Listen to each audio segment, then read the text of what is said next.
nuestras Biblias y vamos al Salmo 107.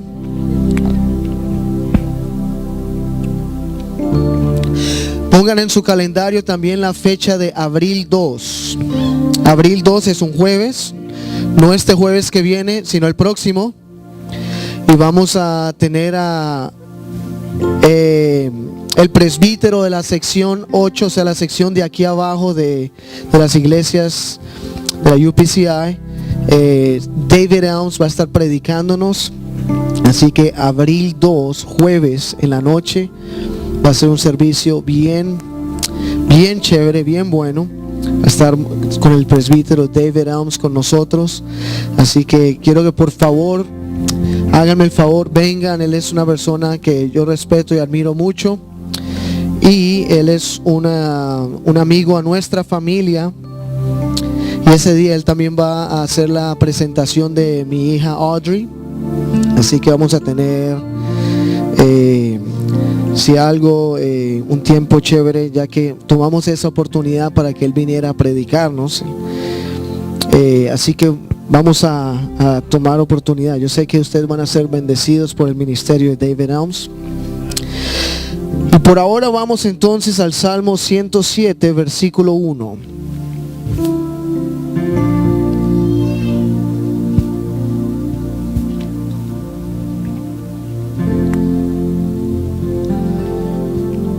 Dice: alabad a Jehová porque Él es bueno, porque para siempre es su misericordia.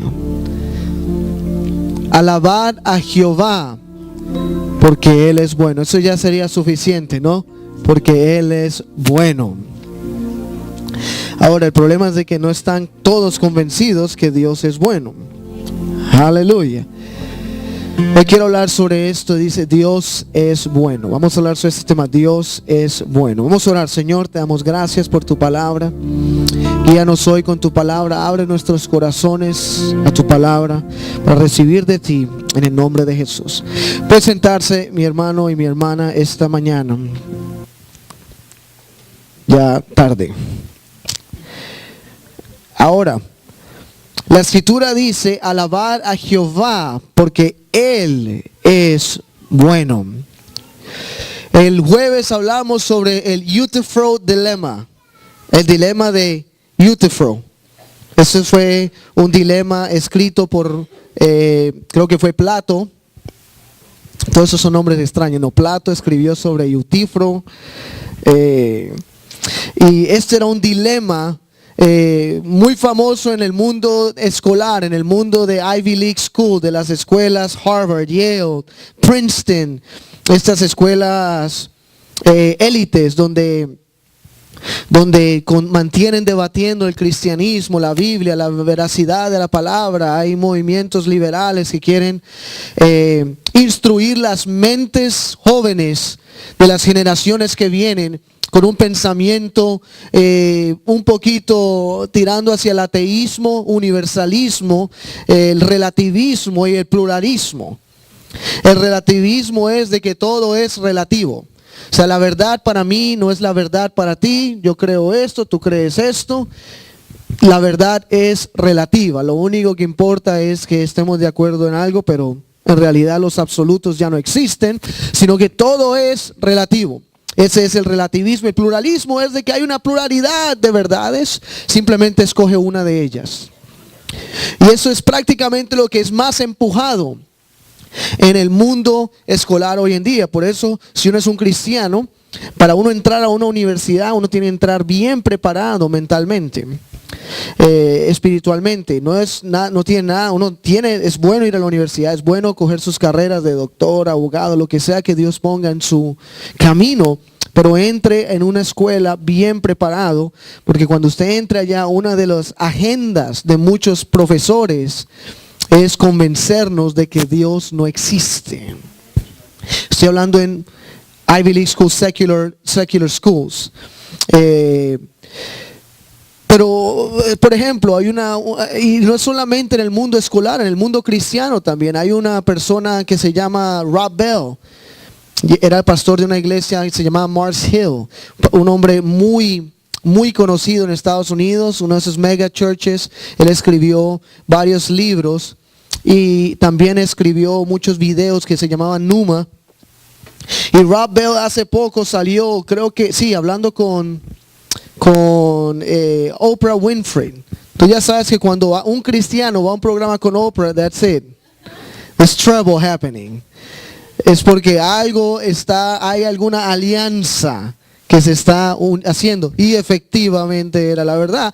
Porque Rob Bell y su esposa salieron diciendo de que va a ser muy poco tiempo a que el cristianismo le toque aceptar el matrimonio homosexual.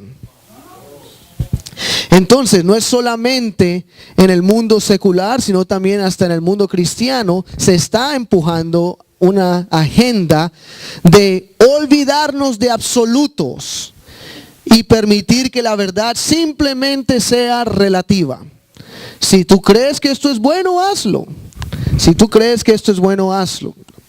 Todo es relativo. Y el tema de la bondad de Dios se volvió un tema de discusión desde muchos años, décadas, cientos de años atrás, con filósofos griegos y romanos que empezaron a debatir sobre este tema de qué es bueno. Y el dilema Eutífro, el dilema era cuando Dios llama a algo, se vuelve bueno. O sea, algo es bueno porque Dios dijo que es bueno. Si Dios dijo este árbol es bueno, entonces es bueno. O Dios llamó algo bueno porque esa cosa era buena en sí.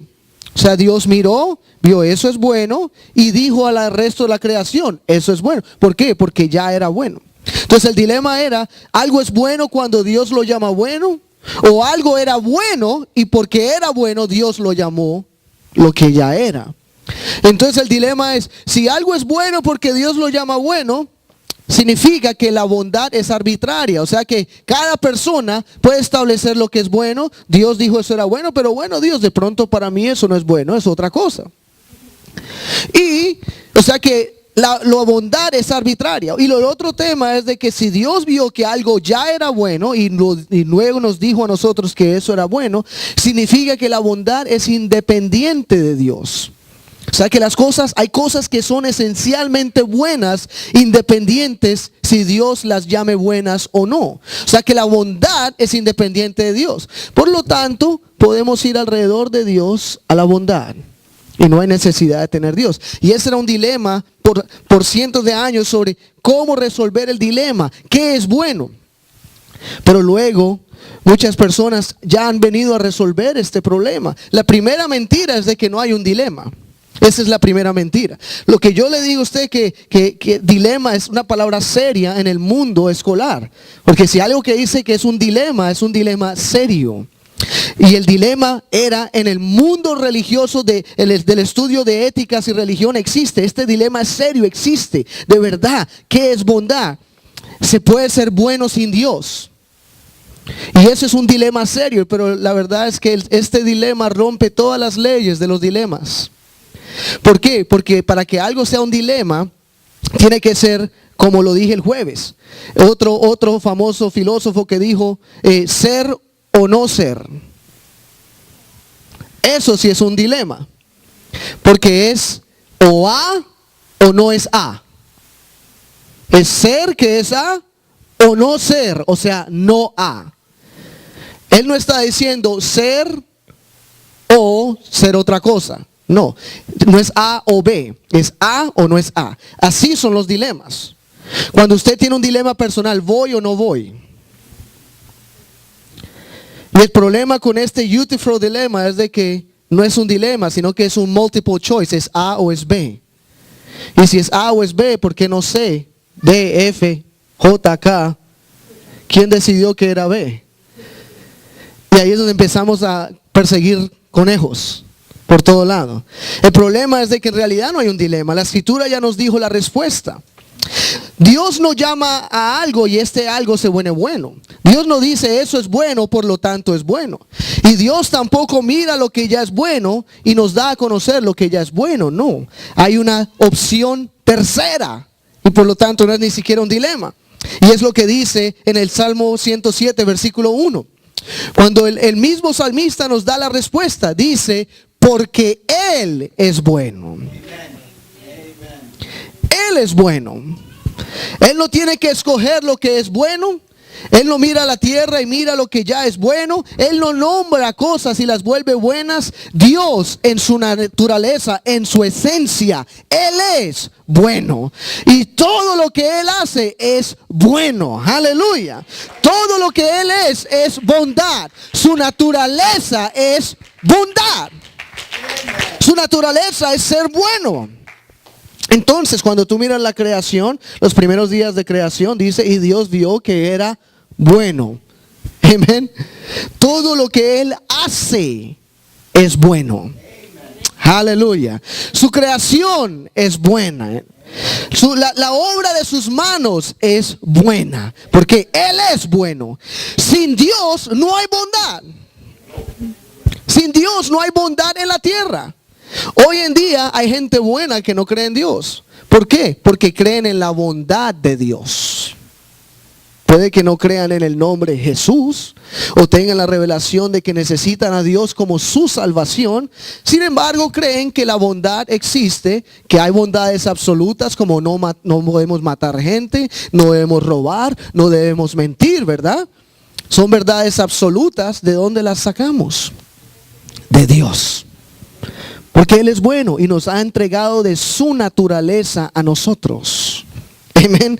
Nos ha dado de su naturaleza a nosotros. Entonces la Escritura empieza a declararnos que Él es bueno. Y el diablo quiere convencer a muchos de que no hay tal cosa como un Dios bueno. El diablo siempre comienza sus conversaciones como si Dios. Amén. ¿Alguien ya te ha hablado así alguna vez? Si Dios. Cuando alguien dice así, tú ya sabes que está la serpiente hablando. Ahora, no te estoy diciendo para que mires a alguien y le digas, fuera de mí, Satanás. No. Lo que quiero decir es que es lenguaje de la serpiente. Las personas no saben que están hablando un lenguaje que no es saludable, sino que es de la oscuridad. Ellos simplemente están actuando de acuerdo al pensamiento terrenal, la duda que hay en la tierra, el ataque que hay contra Dios en la tierra. Y por eso comenzamos como, si Dios es bueno, ¿por qué? Amén. Hemos escuchado eso muchas veces, ¿no? Si Dios es bueno, ¿por qué hay si se está quitando de la cabeza a cristianos el Medio Oriente? Si Dios es bueno, ¿por qué esto y aquello y aquello y aquello? Y muchas cosas que podemos empezar a dudar de Dios. Entonces, ese es el lenguaje de la serpiente. La serpiente le dijo a Eva, ¿verdad? Si Dios dijo esto, Dios dijo aquello. Él viene inmediatamente a que empieces a dudar las palabras de Dios. Pero antes de llegar a ese punto, es importante aclarar esto, que la razón que todavía hay bondad en la tierra es porque Dios nos la ha dado. La única bondad que hay en la tierra es porque Dios se la entregó al hombre y en el hombre hay una naturaleza todavía buena que es parte engendrada por Dios. Pero en el hombre también hay una naturaleza mala que es engendrada por el pecado, que es engendrada por el padre de toda mentira que se llama Satanás. Él nos ha engendrado una naturaleza contraria a Dios, una naturaleza que duda, una naturaleza que cuestiona, una naturaleza que empieza a rebelarse en contra del que vive. ¿Sabes qué es lo que hace la humanidad si te pones a pensar en el mundo intelectual? Todo lo que la humanidad quiere hacer es rebelarse a Dios. Tratar de buscar otra razón de cómo llegamos aquí. No es suficiente que digan la palabra, en el principio creó Dios los cielos y la tierra. Necesitamos más. Quiero saber de verdad. Eso es una historia bonita. Pero ahora vamos a saber la verdad. Y entonces los científicos han pasado cientos de años tratando de investigar grandes teorías. Y lo máximo que hemos llegado es de que millones y millones de años atrás, luego de que hubo una gran explosión llamada Big Bang, y antes del Big Bang no sabemos qué era, pero algo ocurrió que hubiera el Big Bang, lo cual no sabemos. Así que primero, por fe, tienes que creer que hubo el Big Bang. Segundo, después de que hubiera el Big Bang, habían partículas, cromosomas chiquiticos, ya llegando al punto de que hay agua que apareció de la nada. Y entonces cuando había esta agua, habían partículas chiquiticas, así, miniaturas, células en el agua que empezaron a bailar. En serio, estoy hablando, esto es ciencia, ¿ok? Empezaron a bailar y de repente se unieron y saltaron a la tierra y les salió una colita. Y poco a poco empezamos a llegar a nuestros primos, los primates. Amén. Y de repente, poco a poco, ¿entendés? Empezamos a cambiar de esto y nos empezamos a parar así. Obviamente sin ninguna clase de evidencia, todo esto es teoría. Y entonces la pregunta es, ¿para qué hay que tener más fe? Yo creo que hay que tener más fe para creer que unos microbios saltaron del agua y se volvieron seres terrestres, a pensar de que, ¿sabes qué? En realidad hay un Dios que simplemente ha diseñado, y esa es la palabra clave, esto es diseñado, no es por chance. No es por error, sino que es por diseño. Amén. Es por diseño que la humanidad está aquí hoy en la tierra. Si la tierra estuviera 1 grado más cerca al sol, estuviéramos quemados hoy. Si la luna estuviera 1 grado más cerca a la tierra, hoy los mares estuvieran cubriendo toda la tierra. Pero ¿por qué, Señor, nos está diseñado con ecuaciones matemáticas perfectas? Ecuaciones que hasta los mismos científicos quedan, wow. Los mismos científicos grandes han llegado a decir, ok, es imposible que esto sea por chance. ¿Por qué? Por el absolutismo de las ecuaciones que hay, cosas tan increíbles que ellos dicen, esto no puede ser por chance.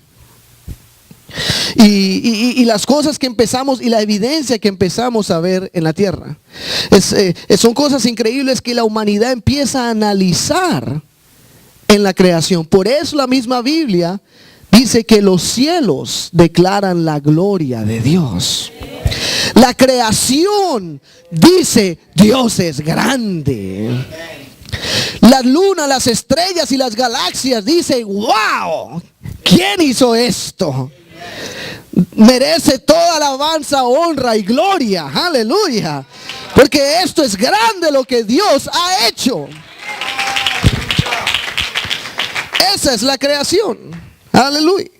Sin embargo, el hombre quiere rebelarse en contra de Dios y optar por razones hasta más increíbles en sí. Increíbles en sí. Y la ciencia ha llegado hasta mentir para tratar de validar sus teorías que ni siquiera son verdad. Cuando el hombre neandertal se dieron cuenta más adelante de que, solamente que esos no salen en CNN ni en Fox News. Esos quedan por ahí escondidos en un magazine, ahí low budget magazine, okay, you gotta cover it up. Pero no era el diente de un neandertal, era un diente de a wild pig. Shh, be quiet, don't say anything. Y como eso han ocurrido muchos, que no se ha encontrado ni siquiera una evidencia de un link entre un ser humano a un mono, a un mico. Amén. Tú sabes que en la Biblia hay un dicho de cuando el Señor, esto es un chiste, me tengo que explicarlo harto porque cuando estamos trabajando con Spanglish hay que hasta explicar todo el chiste antes de hacer el chiste. Pero había porque cuando es un dicho en español solamente funciona en español, cuando es un dicho en inglés también, así cuando lo vamos a traducir hay que hacer toda clase de efforts. Pero tú sabes que en la Biblia está la historia de Caín y Abel. Y que prácticamente, ¿qué es lo que le dijo Caín a Dios? Que yo soy acaso el ¿qué? Bueno, no dijo niñera, pero yo entiendo el punto. ¿Sí? En inglés dice, am I my brother's keeper? Es una expresión muy usada hoy en día, am I my brother's keeper. Hay hasta movimientos políticos llamados my brother's keeper, de ayudar al hermano y todas estas cosas. Entonces, ahora llegamos al chiste. Am I my brother's keeper? Es una expresión muy importante, ¿ven? Así que en inglés, acuérdense eso. Entonces el chiste es de que estaba un mono en un zoológico y de repente miró otro mono y le preguntó, Am I my keeper's brother? Soy el hermano del que me está protegiendo, porque en español ya lo entiende. Si usted sabe inglés ya lo cogió. Amen. Am I my keeper's brother? Y esa es la verdad. Hoy en día la ciencia nos ha dicho que sí, que los monos son nuestros hermanos. Son nuestros hermanos.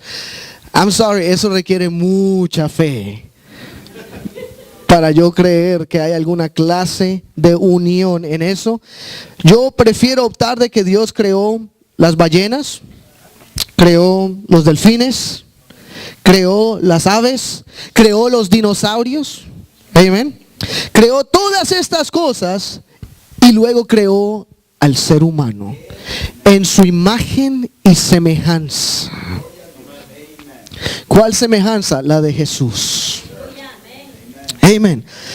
Así que cuando llegamos al tema de la bondad de Dios, empezamos a navegar aguas un poco turbias cuando hablamos con personas que no creen en Dios. Por ejemplo, este fin de semana ocurrió una atrocidad en Brooklyn, donde una familia perdió 7 hijos que se murieron en un incendio.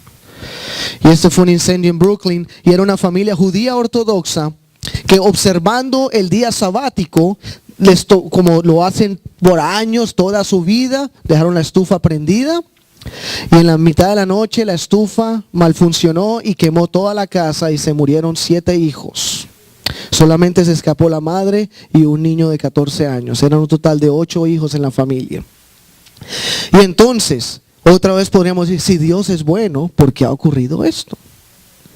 Si Dios es bueno, ¿por qué ocurren estas atrocidades? ¿Por qué Dios permite estas cosas, verdad? La palabra clave es permite. ¿Por qué? Porque Dios nos ha dado libre albedrío. Voluntad propia de hacer y deshacer como queramos en la tierra. Dios nos ha dado a nosotros espacio. Toda la creación está en sus manos, pero Él no la controla cada acción de cada persona. Él te permite que estés en sus manos y tú decidas para dónde quieres ir. Amén. ¿Qué decisiones quieres tomar? Y cuando miramos esta clase de atrocidad, la pregunta ya no es si Dios. Mi pregunta sería más al ser humano.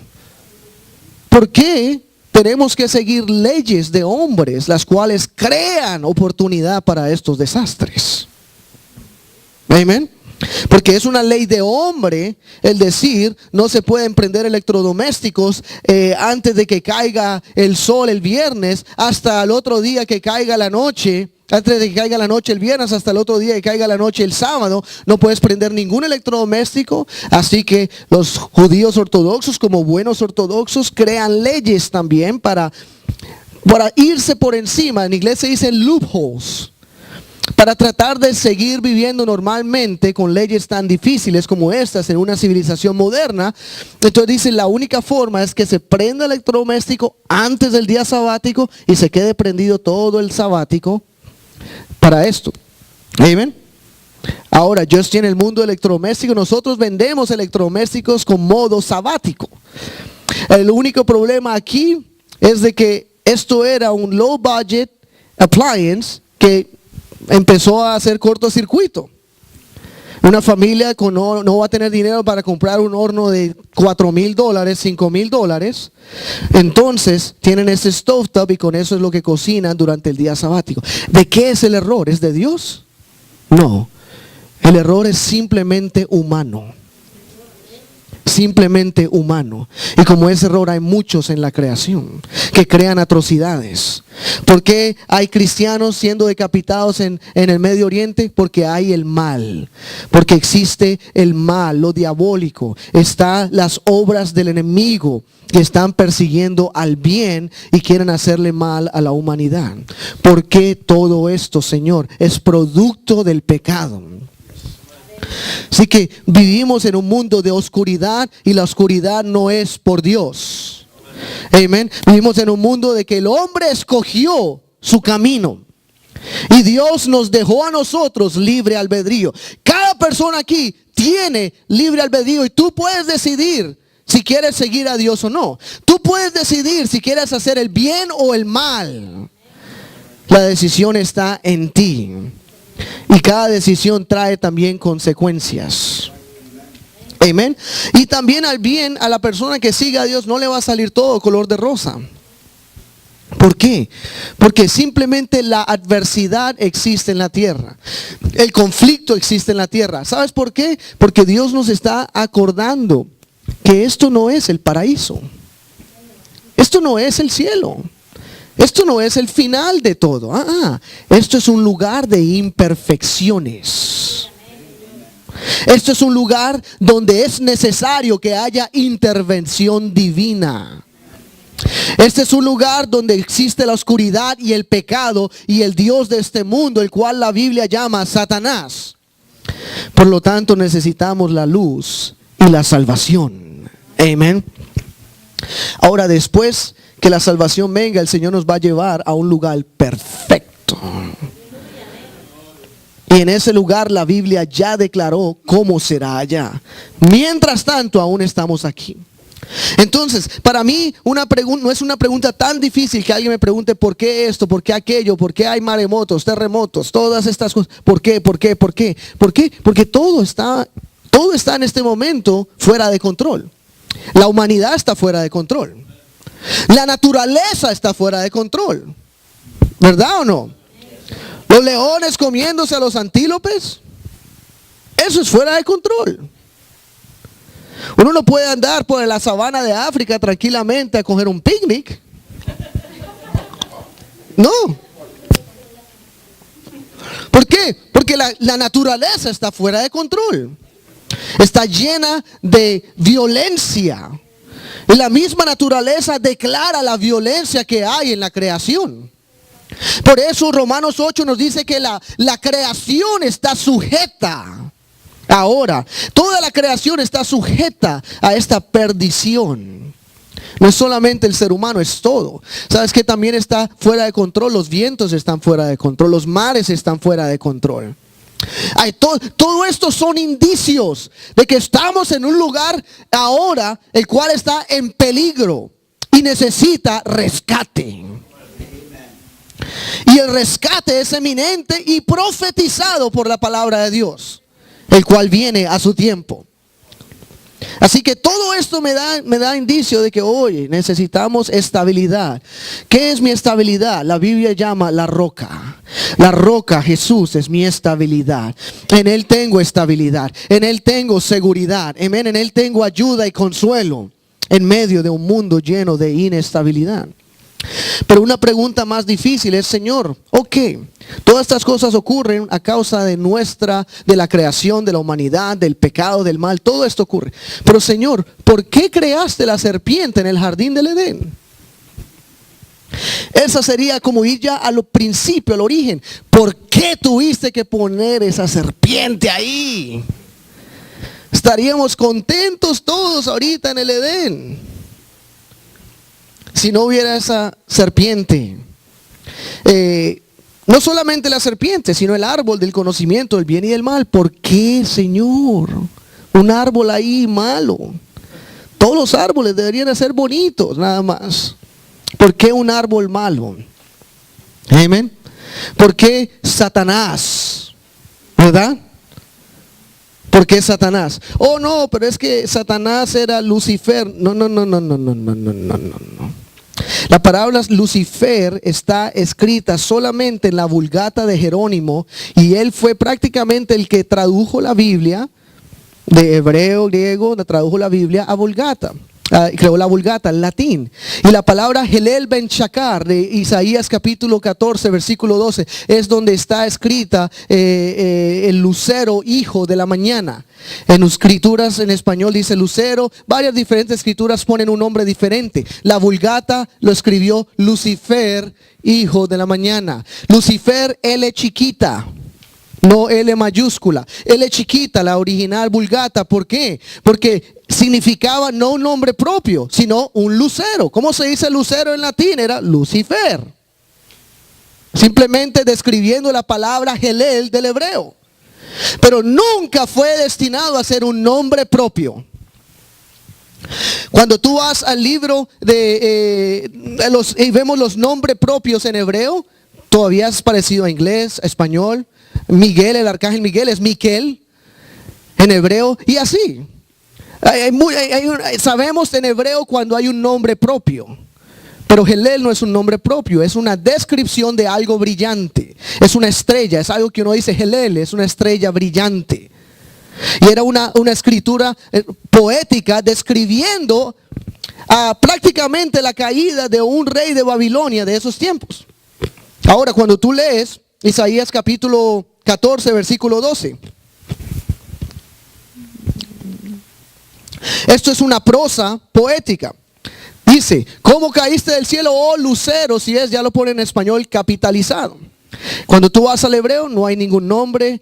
Obviamente muchos ya teólogos de la palabra de Dios, y ya la palabra Lucifer ha sido removida de muchas Biblias porque en realidad no es un nombre. Y me da risa un poquito porque hay mucha gente que hoy en día adoran Lucifer.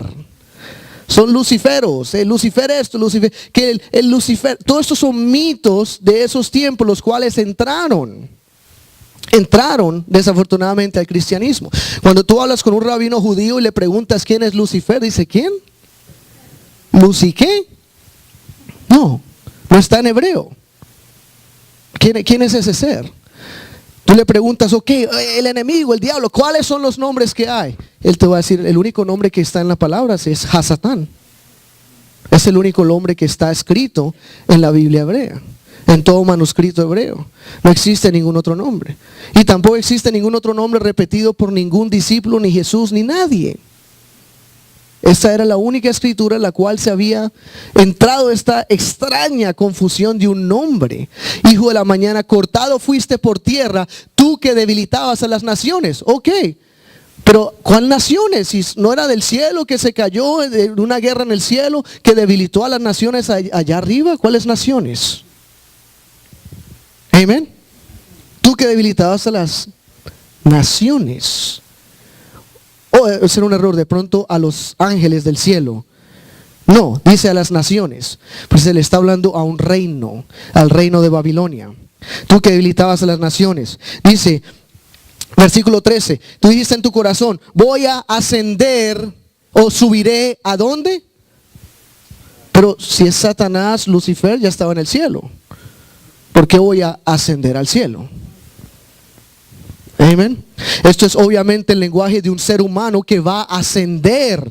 Está en su gloria humana, queriendo ser como Dios, queriendo ser como los ángeles, queriendo subir hasta por allá arriba. De todas maneras, hay muchas discrepancias cuando uno empieza a leer esta escritura hablando de que sea un ser celestial en el cielo. Ya no se está hablando de esto. Y de ahí salió toda esta historia de este ser Lucifer. Así que es importante, cuando tú ves la escritura, tenemos un adversario y hay un mal. Y ese adversario se llama Satanás. Y ese es el nombre que tiene en la escritura. Entonces, ¿desde cuándo él es malo? Es una pregunta buena, ¿no? ¿Desde cuándo él es malo? Bueno, tú puedes leer, por ejemplo, en Juan capítulo 8, versículo 44. Lee conmigo Juan capítulo 8, versículo 44. Creo que esa es la escritura. Dice, vosotros sois de vuestro padre el diablo, y los deseos de vuestro padre queréis hacer. Él ha sido homicida desde el principio y no ha permanecido en la verdad, porque no hay verdad en él. Cuando habla mentira, de suyo habla, porque es mentiroso y padre de mentira. Amén. Y no solo eso, sino también creo que estamos en primera de Juan capítulo 3, versículo 9. Primera de Juan 3:9 también habla un poco sobre esto. Dice, todo aquel que es nacido de Dios no practica el pecado, porque la simiente de Dios permanece en él, y él no puede pecar porque es nacido de Dios. Vamos al siguiente versículo. Vamos a asegurarme que estamos en este. Ok, no, el versículo 8, perdón. Vamos al versículo 8. Dice, Primera de Juan 3:8. El que practica el pecado es del diablo, porque el diablo peca ¿desde cuándo? Desde el principio. Para esto apareció el Hijo de Dios, para deshacer las obras del diablo. Así que el mal ha existido desde el principio. El mal ha existido desde el principio. ¿Cuándo comenzó el mal? Exactamente la Biblia no nos relata qué pasó con exactamente Satanás. Ahora la Biblia sí nos relata qué va a pasar con él. Porque mucha gente ha optado por tomar esta fantasía, o se puede decir este mito, porque es un mito de los años antiguos, que tiene diferentes nombres. Ha tratado de hablar de que había un arcángel el cual se rebeló contra Dios, bla, bla, bla, toda una historia, el cual tiene su raíz en mitología y no su raíz en la palabra de Dios. Y esta mitología empezó a entrar en el cristianismo y se dice que hubo una guerra en el cielo. ¿Usted ha escuchado eso? Hubo una guerra en el cielo. Y Lucifer, que ya sabemos que no existe el nombre, peleó contra Dios y sus ángeles. Y entonces Lucifer fue expulsado a la tierra. Y de ahora en adelante se llamó Satanás. ¿Ok? ¿Hubo guerra en el cielo? La Biblia no dice que hubo guerra en el cielo. La Biblia dice que va a haber guerra en el cielo. Apocalipsis capítulo 12. Usted puede leerlo conmigo mismo. Entonces, cuando tú empiezas a leer el libro de Apocalipsis, el capítulo 12, empieza a hablar la historia de Israel. Empieza a hablar la historia de esta, digamos el versículo 1. Dice, y una gran señal apareció en el cielo. Dice, una mujer vestida del sol, con luna debajo de sus pies, sobre su cabeza una corona de 12 estrellas. ¿Quién es? Es Israel. Israel es la mujer y las 12 tribus de Israel. Y mira, dice el versículo 2. Dice, estaba encinta, clamaba con dolores de parto, en la angustia del alumbramiento. ¿El parto de quién? Del Mesías. Amén. Estamos hablando del parto del Mesías. Y luego dice el versículo 3, y otra señal apareció en el cielo. Dice, un dragón rojo. Dice, apareció otra señal aquí, un gran dragón escarlato rojo que tenía 7 cabezas y 10 cuernos, y en sus cabezas 7 diademas. ¿Qué es esto? Es lo que Daniel nos habló en el libro de Daniel, las profecías de Daniel, lo que también Juan nos habla sobre el anticristo, su reino, la bestia, las 7 cabezas. Todo esto es referencia ya de los últimos tiempos. Pero dice, si apareció ahora esta señal nueva. Primero fue Israel, la cual estaba encinta, y luego se apareció el reino del anticristo, el reino de Satanás, para venir a destruir ¿a quién? A la mujer. ¿Cómo la trató de destruir? La trató de destruir por muchas temporadas, por medio de sus reinos. El imperio de Babilonia, el imperio romano. ¿Cuántas veces no trataron de destruir a Jesús? ¿Qué es lo que dijo el emperador del imperio romano? Vayan y maten a todos los niños. ¿Por qué? Necesitamos matar al Mesías. Cuando él sabía que venía la profecía del Mesías. Versículo 4. Entonces dice, y mira lo que dice, y su cola arrastraba la tercera parte de las estrellas del cielo y las arrojó sobre la tierra.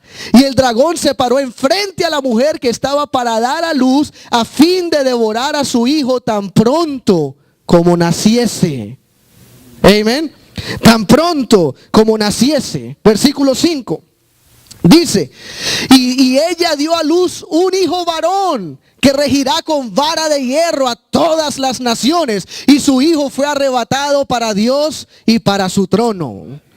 Eso no puede ser más claro de qué estamos hablando. Amén. El Mesías, su crucifixión y resurrección. Amén. Cuando fue a la gloria.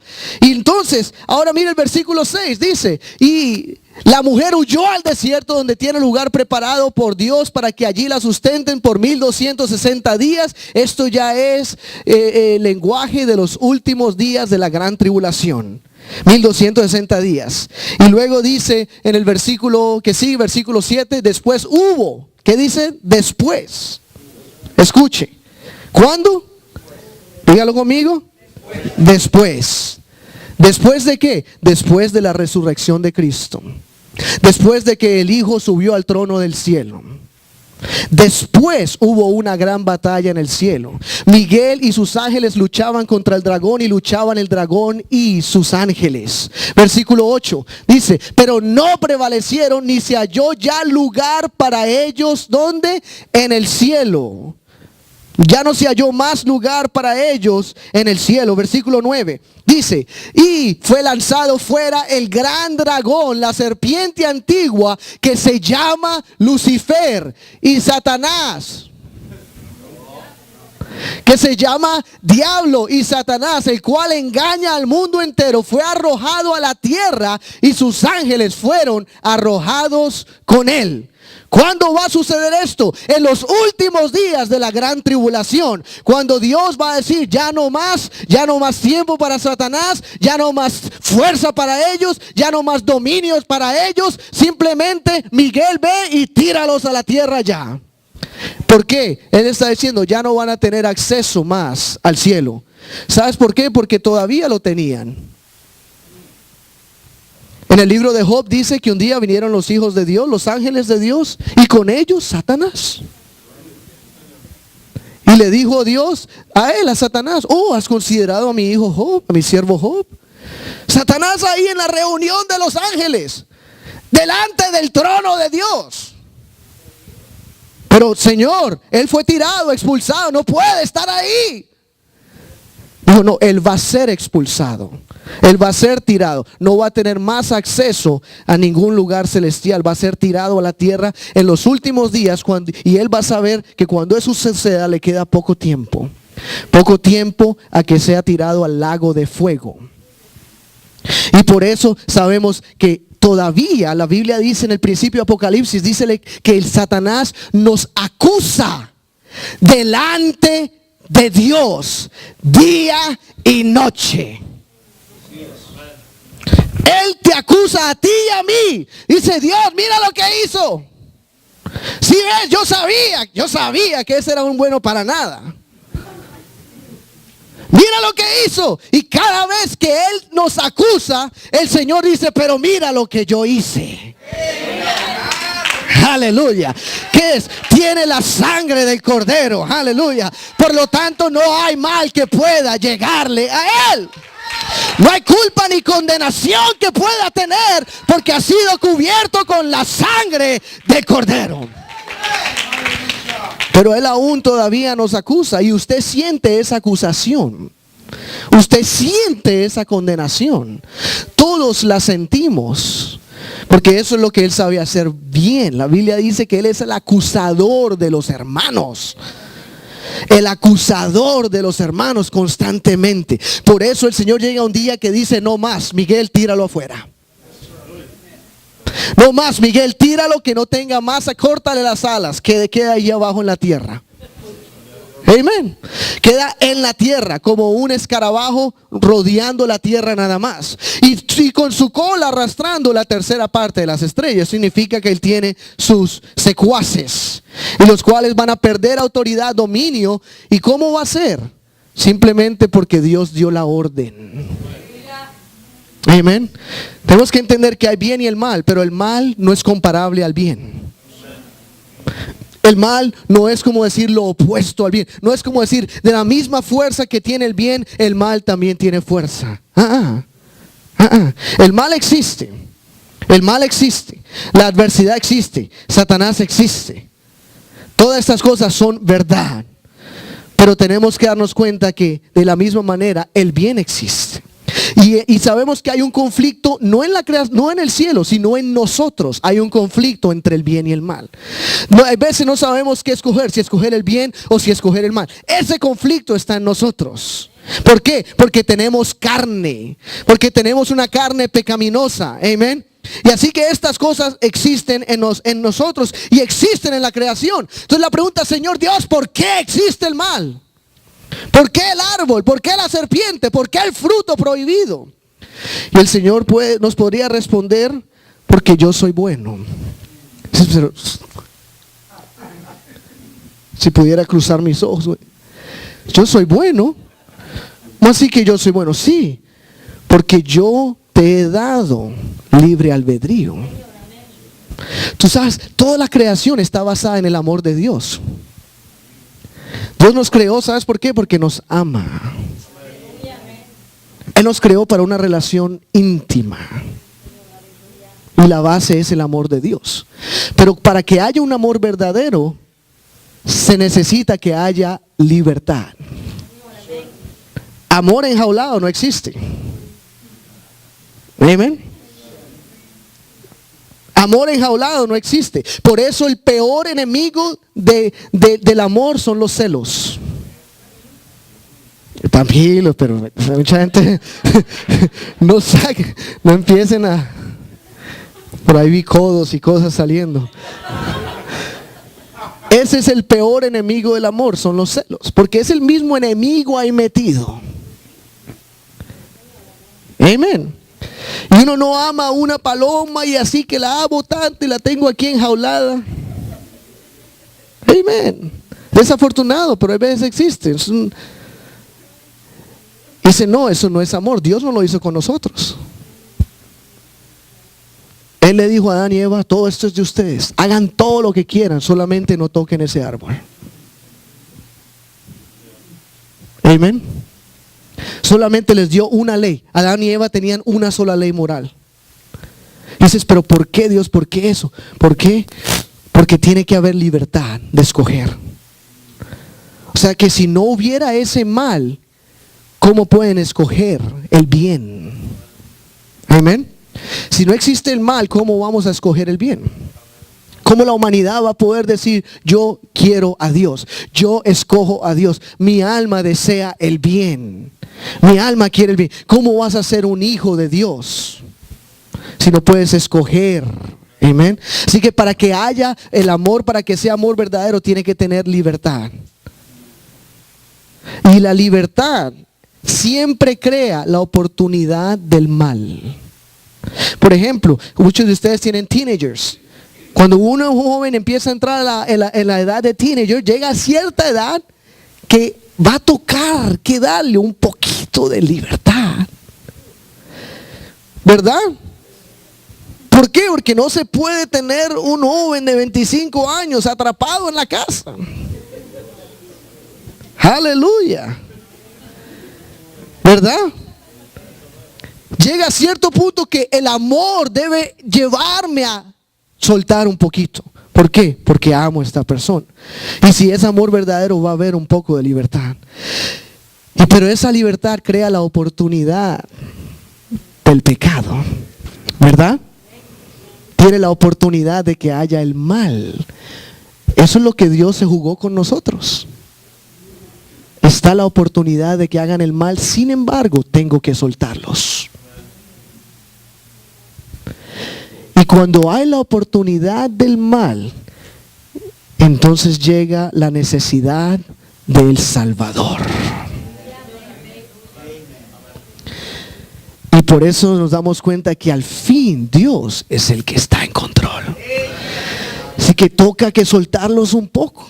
Él soltó su creación un poco, su creación tomó malas decisiones, sin embargo, Él dijo, yo voy a darles un Salvador. Aunque tomen malas decisiones, voy a darles un Salvador. Así que Dios en su totalidad es bueno. Sus acciones son buenas. Y Él ha sido bueno con nosotros. Amén. Nos ha dado libre albedrío. Nos ha permitido escoger. Y cuando escogimos mal, vino a salvarnos. Cuando tú escogiste mal, Él vino a sacarte del lodo. Él vino a pararte de aquel lugar. Amén. ¿Por qué? Porque Él es bueno. Aleluya. Y Él no nos deja desamparados nunca. Cuando Adán y Eva pecaron y cayeron, inmediatamente el Señor les dijo, no se preocupe, esto lo vamos a arreglar. Esto no se queda así. Y les dio la primera profecía del Mesías. No se preocupe que el Mesías va a aplastarle la cabeza a la serpiente. Amén. ¿Qué significa esto? Desde el principio del pecado, Dios dijo, el bien va a ganar. Puede que vean este mal, puede que vean esta oscuridad, pero déjenme prometerles hoy de que el bien va a ganar. Como dije el sábado, una mujer el jueves, una mujer en un debate con William Craig Lane, el debate sobre la existencia de Dios o la ley moral. Al final de todo su debate, de repente esta mujer luego dijo: el cristianismo tiene muchas dificultades, o sea, como para ellos contradicciones. Pero ella aceptó al final, dijo: pero ser atea también tiene muchas contradicciones, tiene muchos conflictos. Y le dijo: te voy a decir 2 conflictos en el debate, 2 conflictos. Primer conflicto, no tenemos la confianza de que el bien va a ganar sobre el mal. Primer conflicto de un ateo, porque no creemos en Dios. Así que no tenemos la certidumbre de que el bien va a ganar. ¿Sabes por qué no tienen la certidumbre? Porque eso está escrito acá. Si yo no creo en esto, ¿en qué voy a creer? ¿En mí mismo? ¿En el universo? ¿En la relatividad? ¿En el orden de la naturaleza? ¿En el curso de los eventos? Ok, entonces no hay seguridad. El que gane, gane. Y le dijo: y segundo conflicto, no tenemos redención, sino que vivimos para siempre con las consecuencias en nuestra conciencia. Amén. Yo creo que esas 2 son suficientes para decir: nunca quiero ser un ateo. Porque primero, si ya tengo la seguridad de que el bien va a ganar, ¿para qué vivir ahora en una incertidumbre? Y segundo, ya no cargo con las maletas de mi pasado. Amén. El Señor con su sangre me ha limpiado, me ha rescatado, me ha liberado.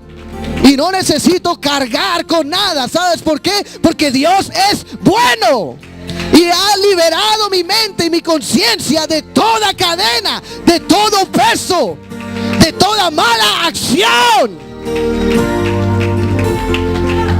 Por eso la escritura dice: sus misericordias son nuevas cada mañana. Cada mañana soy renovado. Oh, aleluya. Cada mañana empiezo en blanco. Aleluya.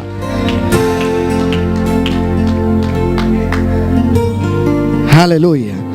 Y por eso en este mismo Salmo 107, él dice en el versículo 14, Salmo 107 versículo 14, dice: los sacó de las tinieblas y de la sombra de muerte, y rompió sus prisiones. Rompió sus prisiones. ¿Las prisiones de qué? De los hambrientos del bien. Oh, aleluya. Los que tenían sed del bien, que en el alma, en el versículo 8 dice que llena el alma hambrienta de bien. Nos llena de bien. Y aquí en el versículo 14 dice: nos sacó de las tinieblas y de la sombra de muerte y rompió sus prisiones. Alaben la misericordia de Jehová y sus maravillas para con los hijos de los hombres, porque quebrantó las puertas de bronce y desmenuzó los cerrojos de hierro. Estos son prisiones que nos tenían aprisionados. ¿Sabes cómo se llamaba? Se llamaba el infierno, la muerte y el pecado. Nos tenían atorados, atados a un destino. Y cuando alguien clamó al Señor, el Señor: yo te hago libre. Porque esta es la diferencia. Dios nos dio libre albedrío a todos. Tú haces lo que quieras. Lo que quieras. Tú puedes hacer con tu vida. Pero el Señor luego, cuando entras, ya aún hay veces en los jóvenes como yo, a la edad de 17 yo era invencible. Uno es 16, 17, uno es invencible. No hay nada que mis padres, abuelos, profesores puedan decir que tenga sentido. Ellos están todos perdidos y no tienen el conocimiento, amén, que uno tiene. Uno le da, mejor dicho, hasta entre nosotros los amigos que éramos drogadictos, marihuaneros, entre nosotros decía: oh, yo lo dejo cuando quiera. Cuando quiera. Esto no es nada. Así, 30 años después todavía: oh, yo lo dejo cuando quiera. Sí. Amén. Así uno se siente invencible a esa edad. Pero entonces luego llega uno a la realidad y le cae encima el mundo, la responsabilidad, el mal viene y te caza, empiezas a actuar mal y de repente dices, ok, necesito ayuda. Y por favor deja la escritura. Y cuando clamamos en ese momento, hasta ese momento teníamos libre albedrío, ¿verdad? Porque el Señor nos ama y el amor requiere que haya libre albedrío. Nadie puede amar a alguien forzado, como entrar a un matrimonio con pistola. ¿Ven? I do. Ok, I do. Ok, al hotel ya mismo. No es bueno, ¿no? Nadie quiere una relación así con alguien y menos con Dios. Dios no es así. Dios nos da libre albedrío. Ve a hacer lo que quieras con tú. Yo estoy aquí para ti. Pero luego llegamos a un punto donde ahora no queremos libre albedrío solamente, sino que ahora queremos libertad. Entonces primero Dios nos dio libre albedrío nos lleva por aquí, por allá, terminamos perdidos. Y luego el Señor dice, ok, ahora te voy a mostrar otra cosa. Se llama libertad. Voy a romper las cadenas, voy a romper las celdas, voy a romper la muerte, voy a romper el pecado, voy a romper el sepulcro en tu vida. Y ahora te voy a hacer libre. Y la escritura dice, el que Dios ha hecho libre será verdaderamente libre. Aleluya. Así que ahora deseo experimentar la libertad absoluta que Dios tiene para mí. Significa que el pecado no podrá dominarme más, que la muerte no es mi destino, que el infierno no es mi destino. He sido libre. Oh, aleluya, pongámonos de pie. Aleluya, ¿cómo somos libres? Aleluya, versículo 20 dice, aquí es como el Señor lo dice, envió su palabra, que es Jesús. En el principio era el verbo era con Dios y el verbo era Dios. Versículo 14 de Juan 1 dice, y el verbo se hizo carne y habitó en medio de nosotros. Envió su palabra y los sanó y los libró de su ruina. Aleluya. Los libró de su ruina. Versículo 21, alaben la misericordia de Jehová. Esa es la bondad de Dios y sus maravillas para con los hijos de los hombres. Versículo 22, ofrezcan sacrificios de alabanza y publiquen sus obras con júbilo. Versículo 43 es el fin del Salmo 107 y dice de esta manera, quien es sabio y guardará estas cosas y entenderá las misericordias de Jehová. ¿Quién es sabio y guardará estas cosas y entenderá la misericordia de Jehová? ¿Sabes qué dice el Señor? Medita en estas cosas, piensa en estas cosas y vas a entender la misericordia y la bondad del que vive. Oh, aleluya.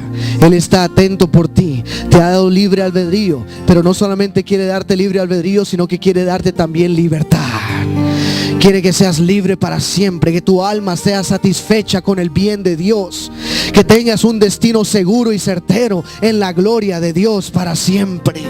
Por eso nosotros venimos a Dios, nos arrepentimos, que significa nos entregamos a Él, nos lavamos en las aguas en su nombre, en las cuales nuestros pecados son removidos. Aleluya. Y el Señor nos llena con su presencia. ¿Por qué? Porque Él nos ama, porque Él es bueno y Él desea nuestro bien. Aleluya.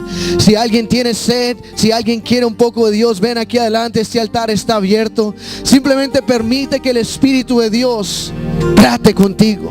Dios es bueno. Dios es bueno. Aleluya. Y Él desea llenarte de su bien. Él desea que tu alma esté satisfecha de su bien. Él desea que tu alma esté saciada de su bien. Aleluya. Él desea bendecir tu vida, tu alma, tu espíritu y tu familia. Oh, Oh, aleluya, aleluya. Dios es bueno y para siempre es su misericordia. Dios es bueno y para siempre es su misericordia. Aleluya. Oh, Señor, llénanos de tu bondad. Llénanos de tu bien. Que nuestras familias estén saciadas de tu bien, Señor. Que nuestras familias estén llenas de tu bien, Maestro, en el nombre de Jesús. Aleluya. Así es, ahí donde estás, simplemente levanta tu voz al Señor. Abre tu espíritu, abre tu corazón, abre tus brazos a Él y recibe de su amor.